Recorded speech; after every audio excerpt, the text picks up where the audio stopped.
जैसे जैसे रात ढल रही है, ठंड बढ़ती ही जा रही है। मेरे पीछे ये लोग मजबूर हैं 7 डिग्री की कंपकंपाती ठंड में भी सड़कों पर सोने के लिए।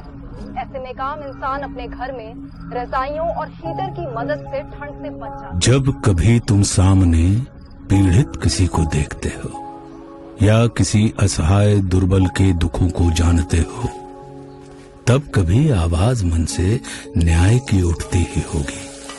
दीनहीनों के लिए करुणा कभी जगती ही होगी।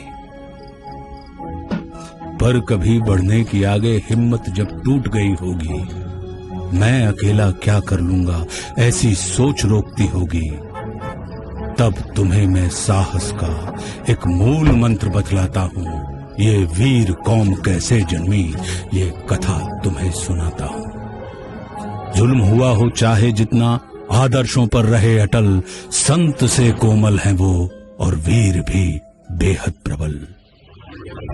खौफ बढ़ा था देश में जब दुश्मन के अत्याचारों का, जब शक्तिहीन रोना रोते थे अपने अपने प्राणों का, तब हर घर से एक वीर पुत्र लड़ने को आगे आया। न्याय का दीपक बना और सरदार कहलाया। विपदाओं को सेवा अवसर में इन लोगों ने दिया बदल। संत से कोमल हैं वो और वीर भी बेहद प्रबल।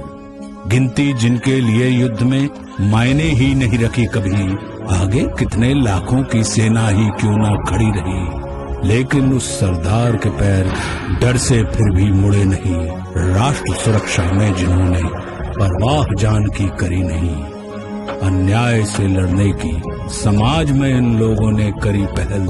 संत से कोमल हैं वो और वीर भी बेहद प्रबल। संत से कोमल हैं वो और वीर भी बेहद प्रबल।